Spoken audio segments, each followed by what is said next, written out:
Okay, ladies and gentlemen, I have Miss Jordan Zimmerman. She was kind enough to spend some time with me. She is the premium whiskey education and advocacy lead for Brown Forman. Brown Forman, if you know, they're a very small company. No, they're actually one of the biggest companies. They've been around for 150 years. They have actually some of the biggest brands out there. They've got Jack Daniels, Herradura, Woodford Reserve, Finlandia, Chambord, Sonoma-Cutrer, and Corbel, just to name a few. I mean, you guys like have everything. Surprised you don't have cars in there too. But so anyway, Jordan, thank you for your time and thank you for joining. Thank you for having me. I appreciate the opportunity to be here. Oh, cool. So I want to focus on a few things. One, education. Two, brand ambassadors, and then three, social media marketing. I think you know a little bit about each of those. Sure. So let's start with whiskey. There seems to have been a renaissance period over the past, 10 years, and not only in America, but in the world when it comes to premium spirits. Past 10 years, yeah, I guess about. That sounds about right. Just like, it seems like everybody's kicking ass. And American whiskey. Mm. Where do you see it going, and what would you like to see different? That's a great question. And, I came to really work in American whiskey after years of working in single malt Scotch whiskey with brands like the Macallan and Dalmore and Highland Park. And I was very, very privileged to be able to do so. And coming into American whiskey, what's interesting is, you've heard all the gossip on the other side of the wall. That is, American whiskey can't be creative. Their laws are too strict. Their recipes are too similar, right? And, I understand the argument, but what we're seeing in American whiskey is because our laws are so strict around things like bourbon, right, or Tennessee whiskey, what we're seeing is that makers are being forced to be really creative about how to differentiate themselves. And we're seeing American whiskey makers be willing to break out of just making bourbon, right? They're okay with making double-barreled whiskey. That maybe that use of that second barrel legally doesn't make them bourbon. I know I'm getting specific here, but I do think there's creativity in this space, and it's forcing people to be to really kind of harness that creativity. For instance, one of the things that just happened, is all in the news right now, if you're a whiskey person reading whiskey news, of course, is that the TTB actually has considered American single malt whiskey as a whole new category, right? And that is because makers went out and did it and said, we're going to do it whether or not it's a designated category or not, because we think it's delicious. We think people will be interested. So I think you're starting to see that like frontier mindset they talk about in, romantic American Westerns sort of really come to the front of American whiskey right now. So I think that's interesting. What I don't find as interesting is there's a lot of people getting into whiskey because it will make them money. And what I mean by that is there is a glut of whiskey on the market. There are a glut of brands on the market with an excellent 30-second story. And it's a lot of, let's say, private equity investors coming in and making brands of bourbon. Now, nothing wrong with making money. Whiskey's a money-making category. It pays my bills. But what I will say is I think what we're getting is further and further away from the creativity of the actual flavor and more into making a quick buck on the whole. So what I will say is not all of these new brands are like that. Some of them are actually very delicious because they're working with blenders who've come from some of the major houses and are looking to be creative. So it really just depends on what private equity investor is coming to whom in Kentucky, right, to make that whiskey. But I will say there are excellent versions of those, and there are just 80% really unimpressive versions of those as well, capturing market share. So. I thought that the restrictions or standards were tougher in Scotland than America, but I guess I'm wrong. It depends on how you look at the restrictions. Bourbon is very restrictive in terms of, you can only use a barrel once. You have to distill to X. You have to fill the barrel at Y. You have to use a certain percentage of corn, right? And in single malt Scotch, for instance, you can only use that barley. But the way that they can use barrels to create flavor is endless, right? And for that, if you really think about it, those of us who educate on whiskey quite a bit, depending on who you ask, the barrel is about 60 to 85% of the flavor of the final whiskey. So it's a majority, no matter whom you ask, and it's one of the key components. So I would say if you're coming at it from a flavor perspective, I find that in the past, Scotch whiskey has been able to play a little bit. Doesn't mean they do play all the time, but they can. And in bourbon, for instance, very specifically bourbon, not only does it have to have all of those criteria I mentioned before, but the barrel has to be made out of the same type of wood. In Scotland, they're like, whatever forest you want. You want to throw in some Japanese, do what you want. So I think there's a little more freedom depending on how you define it. So. Yeah, I never thought about this question until just now. But how Irish whiskey is a bit lighter than Scotch or American whiskey or bourbon, right? It's what people might call a before dinner drink. I mean, or you could have before dinner. What makes it lighter? Do they just add more water to it after they take it out of the barrel? It's a great question. For Irish whiskey, Irish whiskey is actually a broader category as well. So it has to be made in Ireland, and it's usually of malted and unmalted grain. So again, broad. With Irish whiskey, on the Irish whiskey, most of us are going to come across. So your Jamesons, right, of the world, which by the way is very, very well made, excellent whiskey. Some people think too big means not good. Not the case. I represent Jack Daniel's.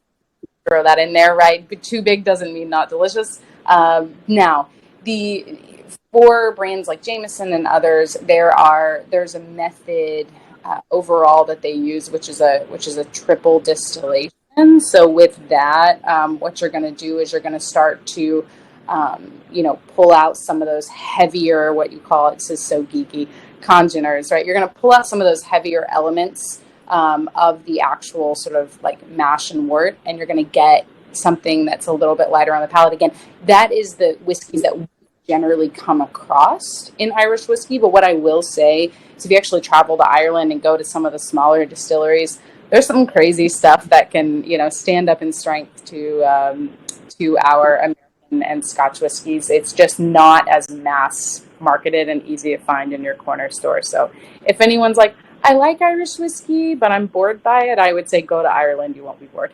Okay, so it's just as a recap. So it's more distilled that makes it lighter.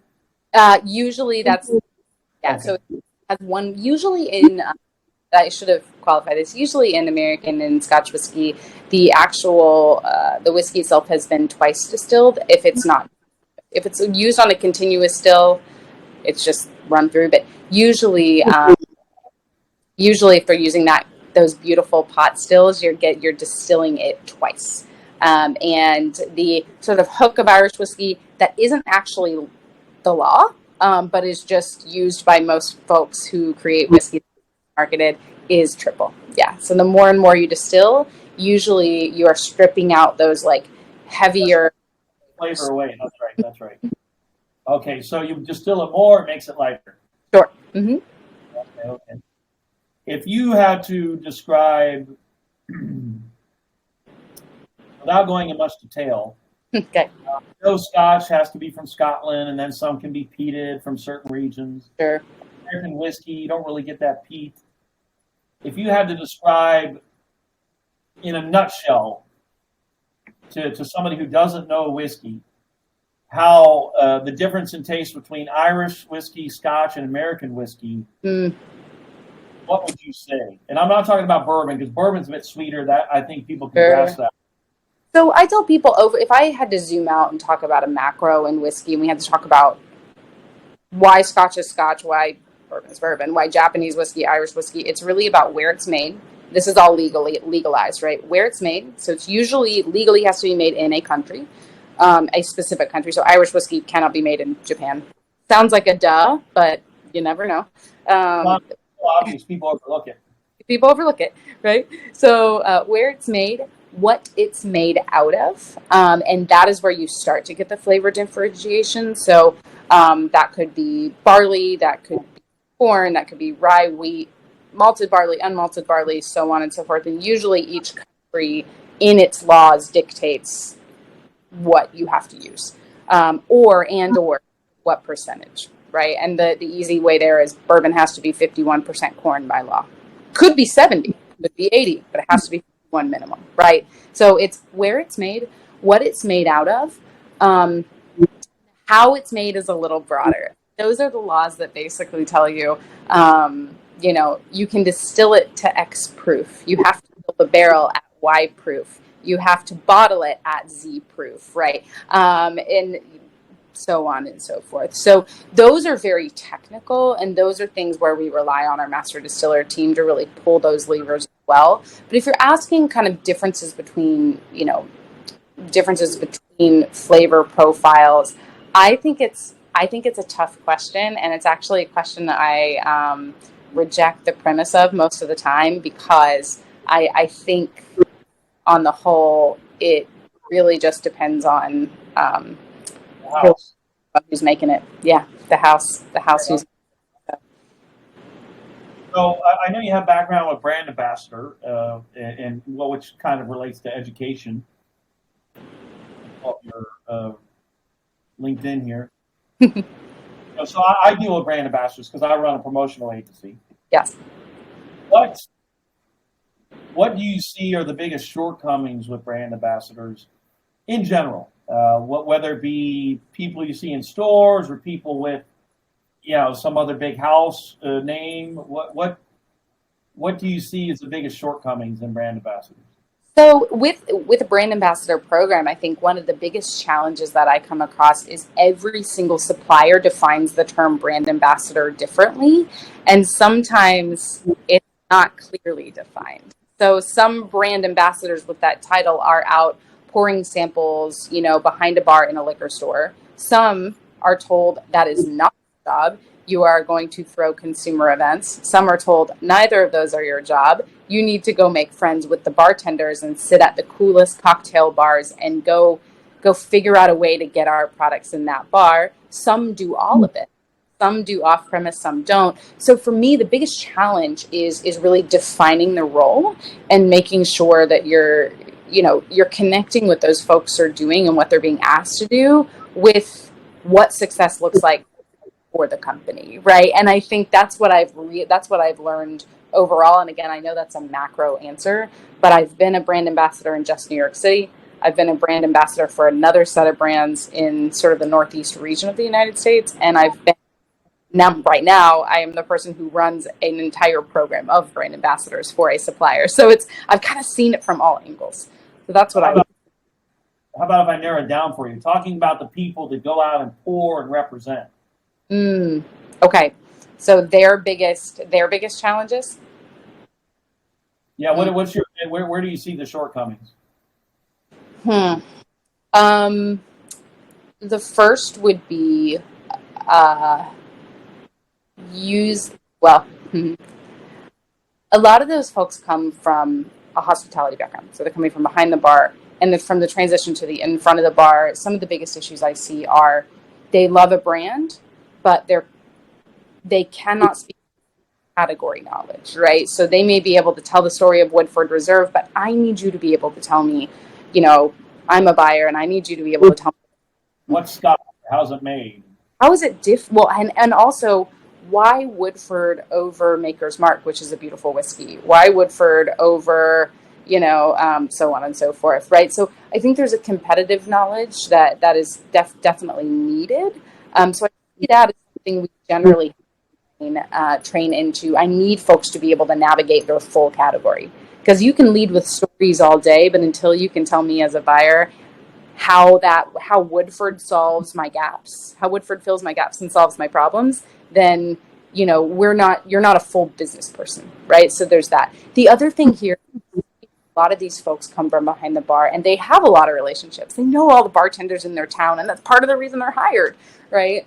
But I also think that knowing how to close a sale is hard, right? If you've never been a salesperson, some have it naturally, a lot, but most people don't, right? And being willing to ask for what you need in that role, because I like to say brand ambassadors are part marketing, part sales, right? So if you can't show the ROI by driving home the win, then we can't pay your salary.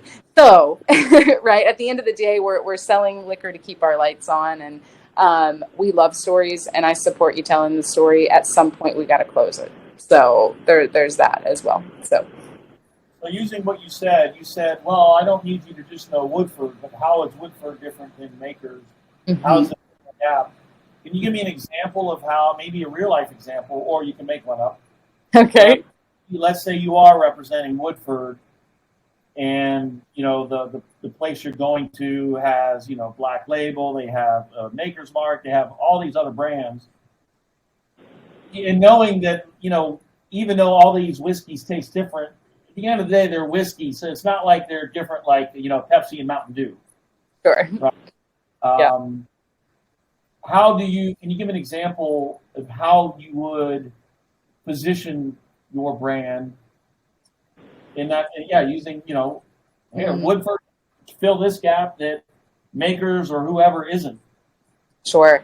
So, with Woodford, first of all, when I go in and I had to answer that question, I got to know what price point I come in at, right? So for us, we're looking at that higher 20s, cost of acquisition to the bar. So for me, if I'm getting it into a cocktail, say I want to get it into a cocktail, it's going to be an expensive cocktail. It's a cocktail in New York City, right? So it's probably not a cocktail it could be cocktail where I live in Louisville, right? So there's a little bit of a difference there. I'm coming in and saying, okay, I want it in a cocktail. And for me, what I see, if I look at a menu that they do a lot of shaken drinks, I think they're missing a stirred spirit forward. With Woodford, if I'm telling about, what is it that makes it different from a Maker's and why do you need it? I might go to say the fact that we pot still a portion of our whiskey. And again, I'm using that geeky knowledge, I'm using that education, and I'm talking about the make story, but I'm tying it into the why. So I would probably say, we actually have 6 copper pot stills on the make floor at Woodford. And with that, what we do is we have to work slow and we have to work hard. Pot stills generally create very, very heavy, robust liquid, while these tall, beautiful pot stills, which most other distilleries, including most of our competitors, utilize, create lighter whiskey. Nothing wrong with lighter whiskey, different. So for us, whiskey, those tall, I like to say tall stills stretch out the flavor a little bit. I mean, that's really reductive, but essentially pot stills are going to create heavier, bolder whiskey. So for us, a portion of Woodford is actually created in pot stills, which is extremely rare in American whiskey. Very, very popular in Scotland, right? And actually, for some types of Scotch whiskey, by law, has to be made that way. So for us, I see that they should probably have a stirred cocktail on their menu because they're not offering that old-fashioned or that Manhattan that folks want.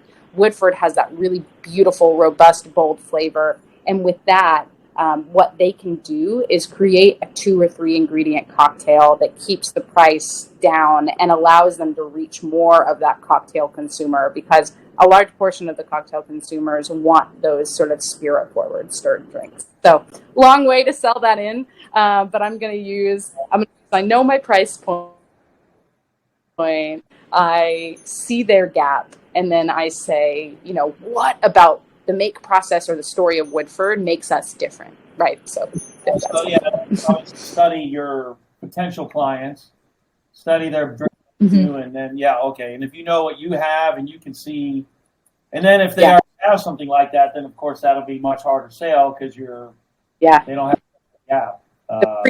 Retail survey is very important, I would say. And also my other big thing is, be kind.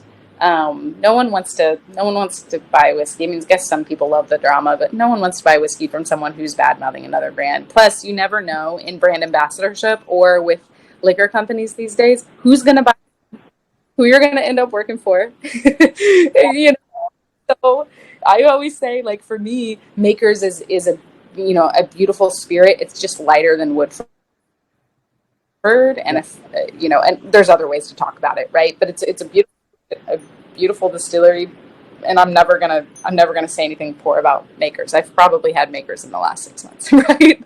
Okay. So Okay. Now I didn't think about this. So like people will actually go to bars and try to befriend bartenders to sell them product. I never thought about it. And then I guess just kind of get to know them, and then maybe say, hey, I represent Woodford. You mind if I bring some by as a sample, kind of like that? exactly. Yeah, I think, there's different ways of getting this sale, right? And I think for us in brand ambassadorship, overall, a through line that links through is we are targeting people who really make hospitality their career, right? So these people, if we create emotional connections to brands, we hope that they take our brand with us when they go bartend somewhere else, or when they open their own bar, or they become the GM or the buyer or the bar manager, right? So we're hoping that the sparks that we create long-term uptick in our brand's growth over time. We also, part of it that a lot of people don't talk about in brand ambassadorship is bartenders especially craft bartenders, hang out with other craft bartenders. So if we can create emotional connections, I like to call it the B2B suggestion, right? Bartender to bartender, I think is something really, really strong. And, if a bartender that has a lot of other bartender friends likes to drink Woodford as their shift drink with their beer after a shift, it's something that could spread among bartenders. And we essentially have empirical evidence that it works. Again, you have to ask for the sale, you have to do all that, but it's really a relationship building team, I would say. And how do you develop it? Like let's say I'm a bartender and you're trying to get me to develop that emotional connection. What's a couple ways you would go about that? Sure. One is going to be giving, and this is different approaches to advocacy. We call it advocacy, brand ambassadorship here at Brown-Forman. Different approaches, but for us, it's a little bit about how do I give a bartender a them up in their career, right? So that could be a whiskey certification class, that could be a master tasting, right, of all of Woodford, so that they take the education, right? So it's not just educating on the product so they can sell it. That's great too. I'll take it. But it's also, what kind of educational capital, or actually, whiskey certifications, or chances to go on trips to distilleries to see things, right? Offer them a tour or stuff like that. Exactly. Like what can we use to kind of lift them up, broaden their education of the category in which they work. And again, we're targeting folks who want to be craft cocktail bartenders at the top of the craft, right? And we can also target folks who maybe want to become that but aren't that yet, right? Which is a great aspiration for folks. So bartending has become professionalized over the years, I would say, and yeah, that's what I would say is can we give them tools to help them do their job better, sell more, make their bar more successful, get them more tips? Like, what can I give them, leveraging what I have as a supplier or what I have as a, brand ambassador of a supplier that can kind of help them do better in their career. That's how I would approach it, and that's how I encourage my team to approach it. I was taking care of people, lifting them up. So I'll just say one other example. During the pandemic, we actually kept our brand ambassadors on full salary, which is something I'm very proud of because all the bars were closed. So with that, we allowed them to use their budget, encourage them to, what can you do to take care of your bartender connections that you've cultivated? That might be, where it's legal, buying them meals, right? It might be sending them care packages. It might be hiring them to do digital work, like for our social media, right? So it's how can we how can we find those inroads to create sort of emotional connections? And it may have nothing to do at the end of the day, at the end of today, but the end of next week, they say, you know what, Woodford did something good for me. I think we'll put them in our next cocktail menu. So. And how do you talked about closing the sale? You said blah blah blah. That's all good, but you still have to make the sale. How do you make the sale?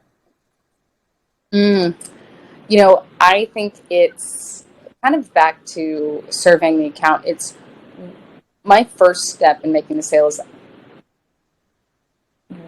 where does my, let's say whiskey, where does my whiskey fit and what problem does it solve? Does it make sense in this account, right? So you got to go in knowing that. And then I think it's respecting the buyer relationship, understanding who makes the decisions and talking to that person. And then, I really think it's figuring out their goals and how they overlap with your goals, right? So for me, it's, I don't just come in like in a check or two, like a used car salesman saying, you need Woodford. Why do I need Woodford? No, trust me, you need it. It's like, no, you know what I think Woodford could do is I think it could fill this gap, right? But I do think it's simple and not simple at all to go up to friends and go up to people that you know and say, look, I need you to buy the thing. I think for me, one of the things that I teach my team is be clear about your goals with the account and literally say, hey, look, I'm going to put you on my target account list. I'm going to come in. I'm so excited. I get to hang out with you and spend money here. Here's what I need. And it's like a strange conversation, but I always say clear is kind. Come out with it. If you can be clear about what you need, and if that account can't do that for you, it doesn't mean you can't ever go in and have a cocktail.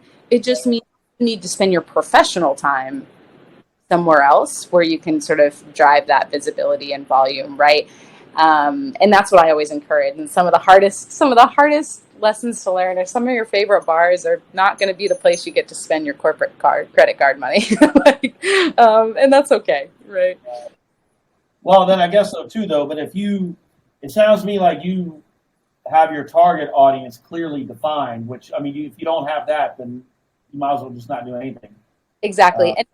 And ambassador jobs is, we get to be very creative with where we want them to go. So we don't have to say, in New York Metro, you need to get 60% of Jack distribution on Woodford, and I need you to do all of it. What I get to say is, Woodford, you want to be in the world's top cocktail bars? Okay, let's make a list of all of the bars in New York and restaurants that have been on the Michelin list, that have 1, 2, or 3 Michelin stars. Let's make a list of folks who won James Beard Awards, right? Let's make a list of folks who've won Spirited Awards, Tales of the Cocktail, maybe all in the last 3 years. Let's look at what that overlap is, and let's target those because we want Woodford to be the bartender's bourbon in all the world's best bars, right? We can approach things in that way and say, and get them to target. So yeah, knowing exactly where you want to win is really important because any city's going to have too many bars for you to go into at any given time.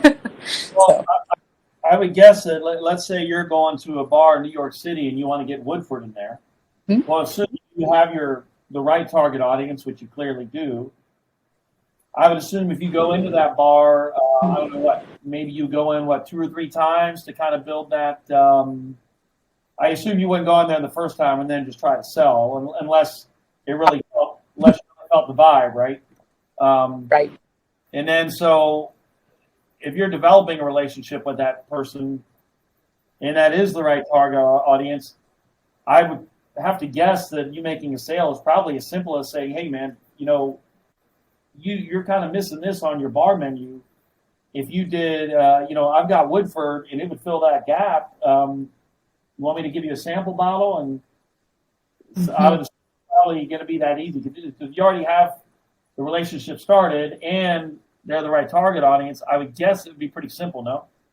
It's simple in some, and I would say it's the best way to go about it, surveying the account. And then also one piece that I haven't mentioned is I always tell my team and coach my team knowing the personality buyer is really important, right? Because some buyers are going to get to go like, I think you should have a stirred cocktail on your menu. And some are going to be like, get the F out of my bar. Like, I know what I'm doing, right? So it also depends on the program, right? The target, right? If that cost of acquisition makes sense. And then, the personality of the buyer, because some of those asks might have to be curated a little differently, right? It might be that you have to give just a little bit more before you ask for the sale, meaning, I know you're resistant to Woodford.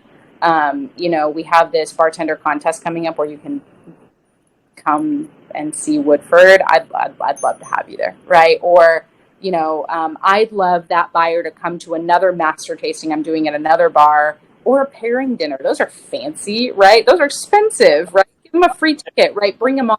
So sometimes with the, it's also really important to know the personality of the buyer. And some buyers, especially at the top bars, every other brand ambassador and every other brand wants them too.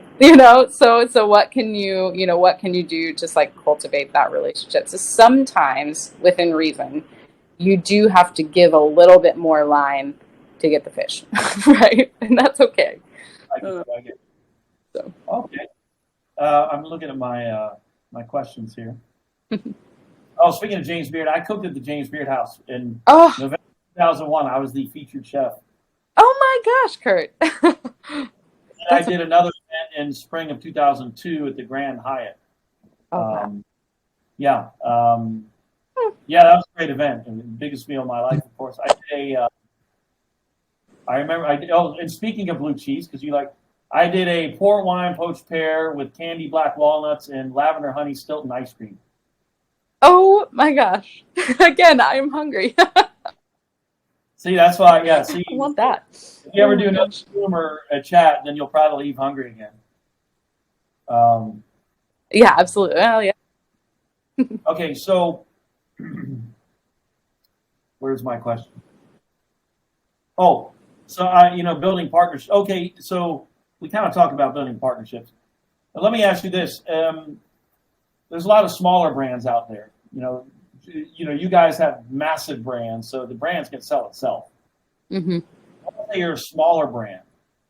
Is there any different approach you would use to? Well, actually, let's talk about brands. Getting a brand in with the distributor, because I know one of the biggest problems for smaller brands is they get picked up by. I got picked up by Glazers, who's massive, right? Or Republic. Well, what happens almost every time? The smaller brands get forgotten about. Yes.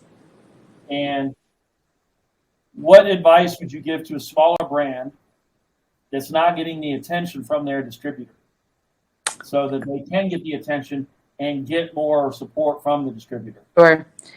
Well, I mean, first of all, if there's any opportunity to think, and again, this is an if there's any opportunity about thinking about finding a different distributor, or if you're in that process, right? You're like, what is the best distributor for me? Thinking through what is sort of the motivational fit. And I know that sounds strange, but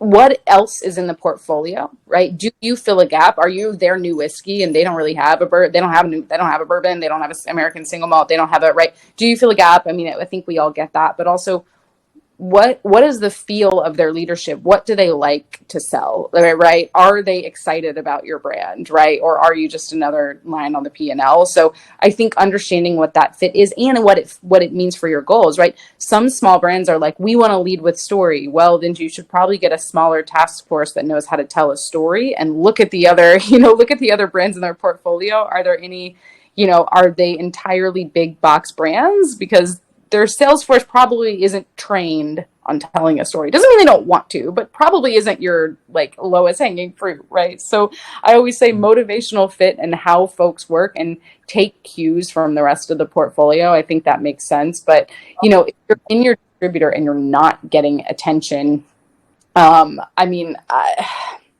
it's so hard. One, I think this is easier to say from a large house, but in the right way, I think find your allies. Find your allies in the distributor who at the top cares about your brand and why.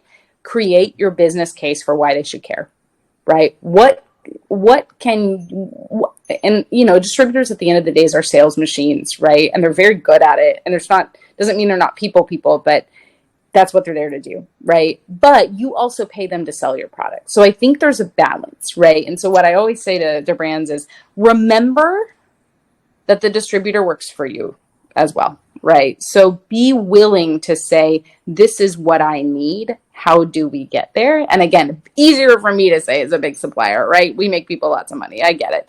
But I will say, as a small brand, there's an amount of ground you have to hold in order to get what you want. So be willing to have those, and have those conversations with your allies at the top of the distributor.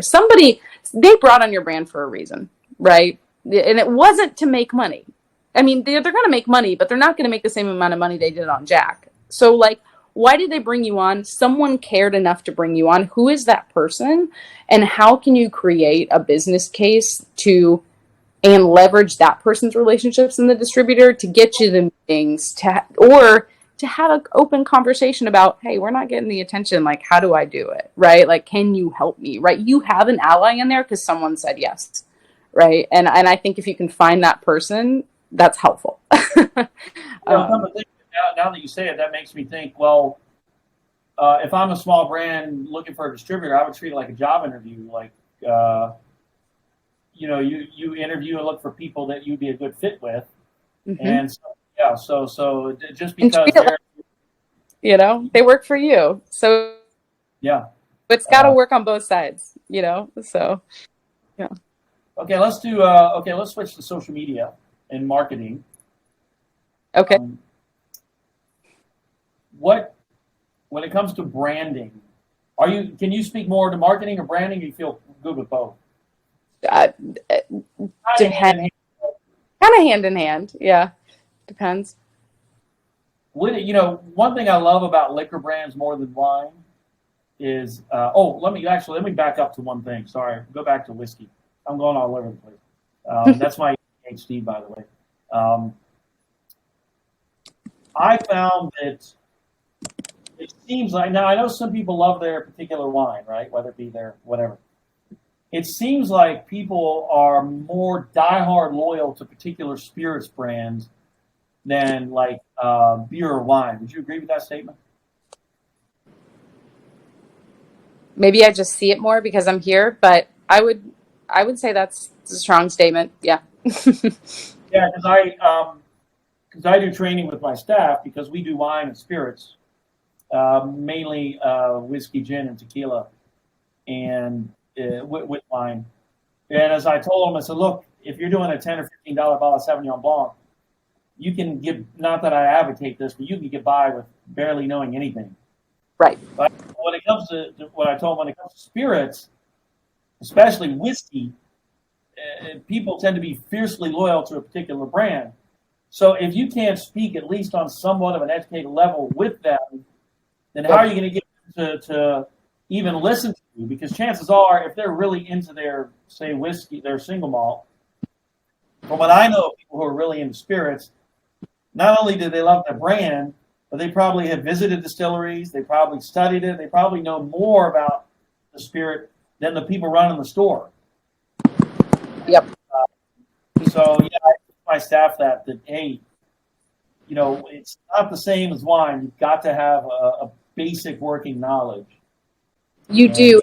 Oh, I would like to, this is so funny. One of the things I tell people a lot of times, especially having been a woman who was 24 selling single malt Scotch whiskey in New York, I have had a lot of people tell me about whiskey, and I knew a lot more than they did. So, but what I will tell you is, whiskey's especially, but spirits in general, I mean, you're seeing it in tequila now as well.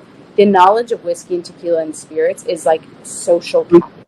People love to throw it, love to talk about it. So, I think, I tell people sometimes, like, going to a great whiskey bar is just as cool as like playing a game of golf. Like, you might get the same amount of business done, especially if you can navigate your way around a whiskey bar. That's my pipe dream because I don't play golf. But, what I will say is, that social capital piece is really important, and people use it as sort of a social tool, which is kind of interesting. But that's philosophical, if you will.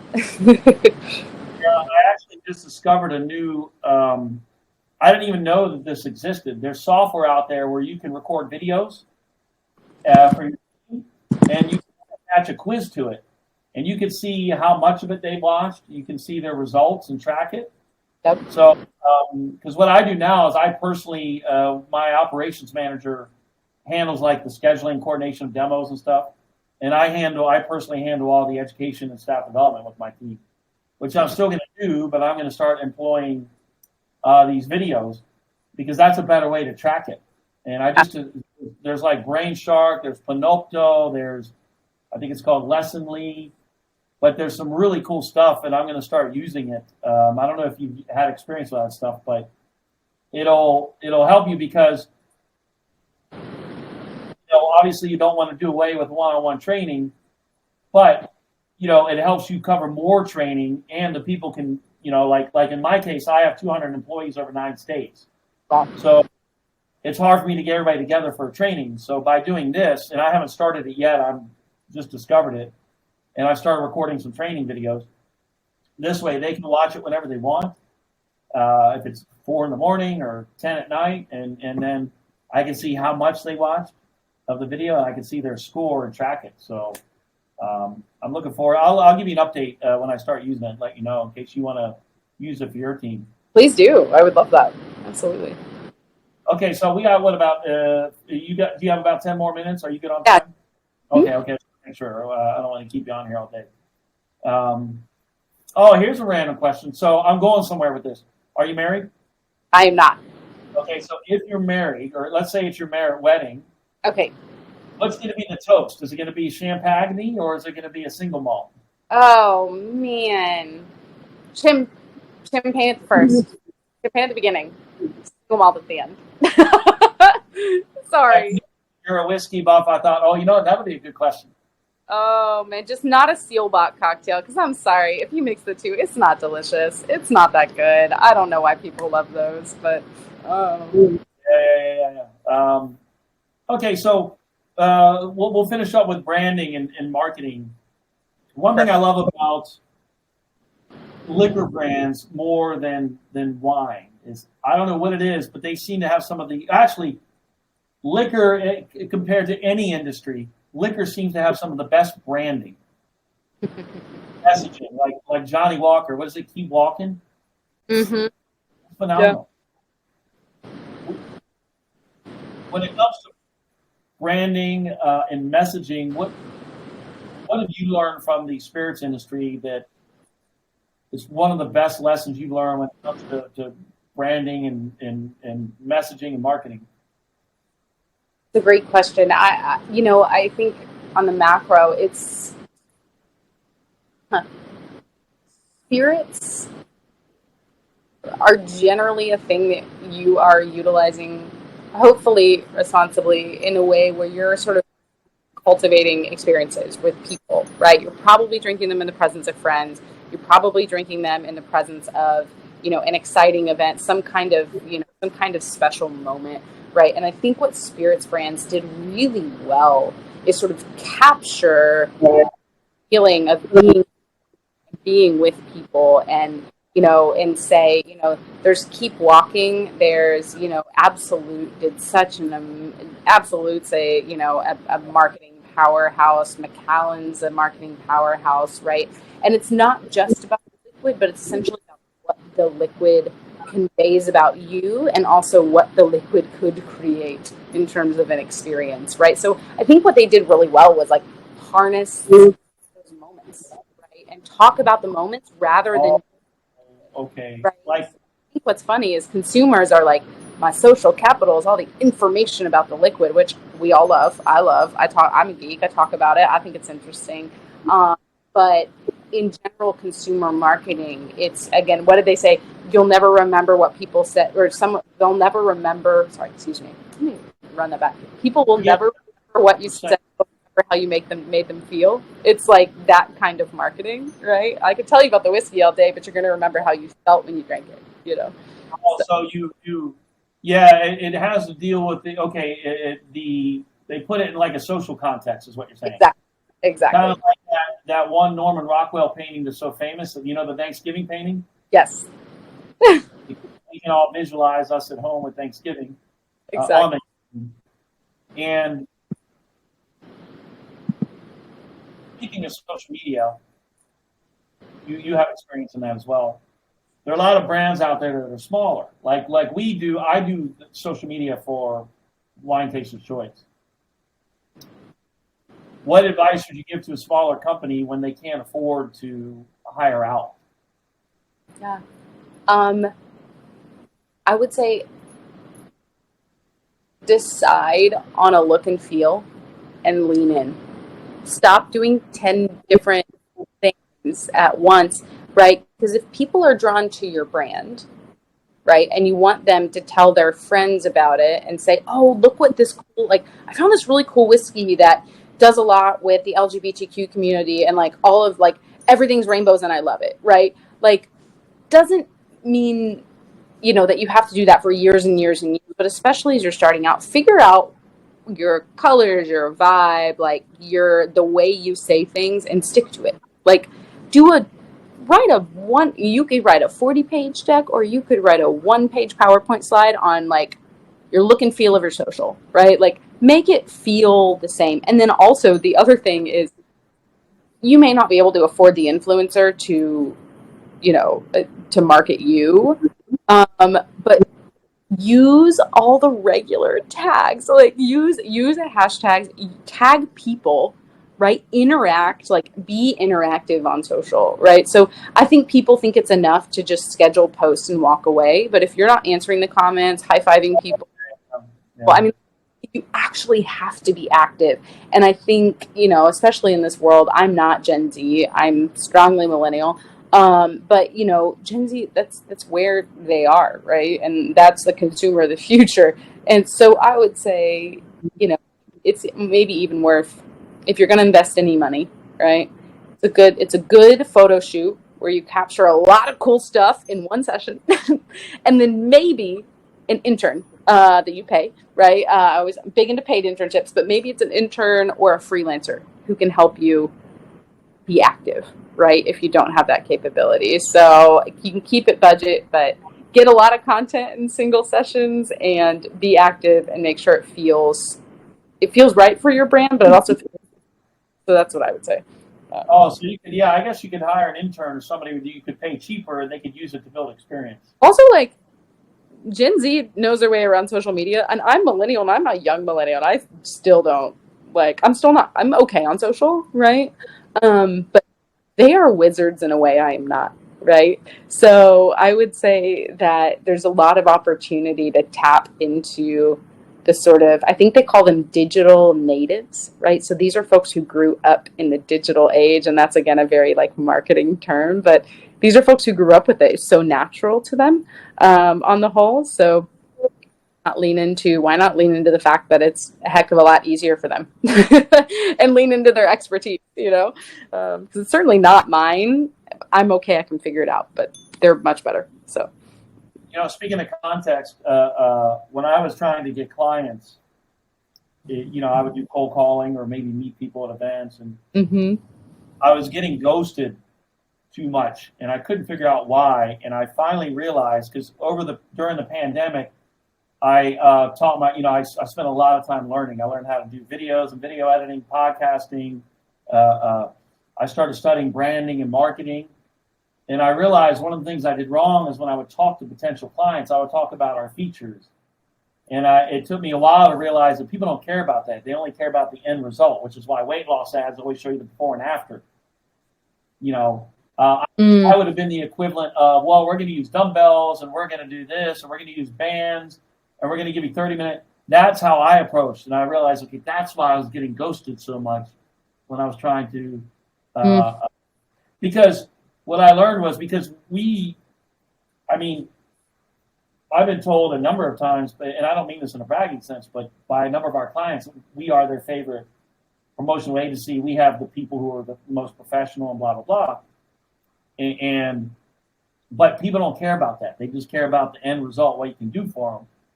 And it took me a while to because I don't come from, I was a chef for 27 years. I don't have a sales and marketing background. So I had to teach myself that. And it took me like forever to learn that. And my approach before used to be the equivalent of kind of going up to a woman in a bar, like before knowing her, hey, can I have your phone number? Yeah. Oh man, I wish Uh, that happened nowadays as an unmarried person, but that's neither here nor there. Now, are there any questions I did not ask you that you would like to cover? Do you want to do some talk up Brown Foreman or any brand in particular? I want to make sure you can. Oh gosh.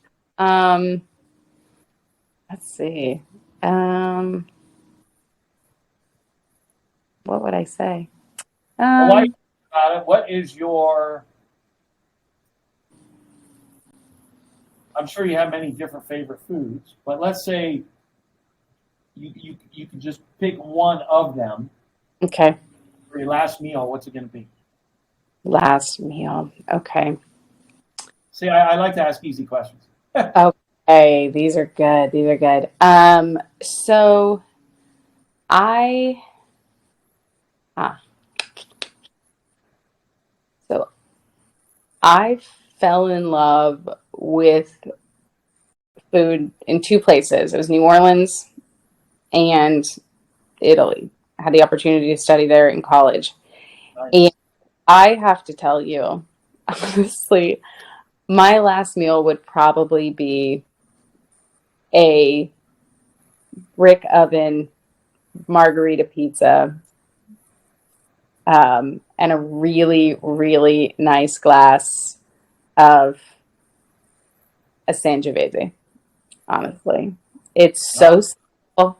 It's just the bet.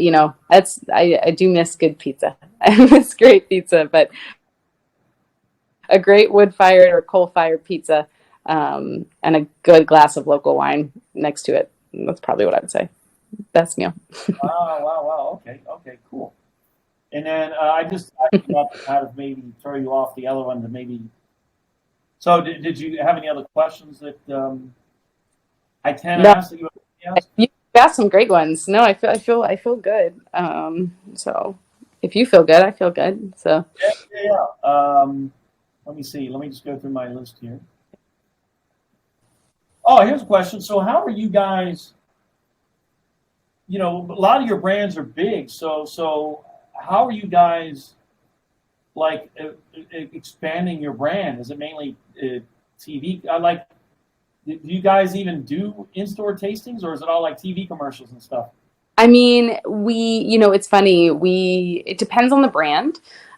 So when we think about our brands and how they grow, our larger brands, we're really investing a lot behind broad reach media these days, and new digital media, right? So there is that, and part of the ways that we are growing is sort of innovations underneath the brands, right? So Jack Daniel's just came out with a bonded whiskey and a triple mash whiskey, and that's a fancy way of saying it has a bonded rye whiskey, a bonded essentially classic bourbon whiskey, and then like basically a single malt whiskey. And people are like, Jack Daniel's did that, right? So when we think about growing our large brands, I think there's innovation that ties into it, and then for marketing purposes, it's that sort of broad reach media, sort of creative digital media, and leaning in there. Brown-Forman's a very classic old school company. I'd like to say we're a cruise ship, not a speedboat. We're going to get there elegantly, but we're probably not going to be the first one to dock, right? And that's okay with us. But what I would say, we do in-store tastings, especially with our innovation pieces, right?